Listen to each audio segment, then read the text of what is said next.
Hi friends, நம்ம இன்றைக்கி ஒரு சின்ன மினி விலாக் தான் பார்க்க போகிறோம். என்னென்னா, என்னோடய ஹஸ்பண்ட் இன்றைக்கி ஈவினிங் பூ வாங்கிட்டு வந்திருந்தாங்க. அது ரொம்ப லேட்டானதுனால பூ நல்லா விரிய ஆரம்பிச்சிருச்சு. நான் ஃபாஸ்ட்டாக பூவெல்லாம் படப்படன்னு கட்டி முடிச்சாச்சு.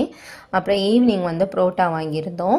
புரோட்டா சிக்கன் அதுக்கப்புறம் முட்டைலாம் வச்சு நல்லா சாப்பிட்டாச்சு. சாப்பிட்டுட்டு அடுத்த நாள் காலையில் ஒரு ப்ரௌனி ஆர்டரும் அதுக்கப்புறமாட்டு 2 கேக் ஆர்டரும் இருந்து ஒயிட் ஃபாரஸ்ட் அதுக்கப்புறமாட்டு ஸ்ட்ராபெரி ஃப்ளேவரும் இருந்து நான் ஃபாஸ்ட்டாக ப்ரௌனிக்கு பேட்டர்லாம் ப்ரிப்பேர் பண்ணி சீக்கிரம் செய்து முடிச்சாச்சு. அதுக்கப்புறமாட்டு ஒயிட் ஃபாரஸ்ட் கேக்கும் ஸ்ட்ராபெரி கேக்குக்கும் பேட்டர்லாம் ப்ரிப்பேர் பண்ணி சிம்பிளான மாடலில் தான் கேட்டிருந்தாங்க கஸ்டமர். என்னோடய சாய்ஸில் தான் தந்திருந்தாங்க மாடல்.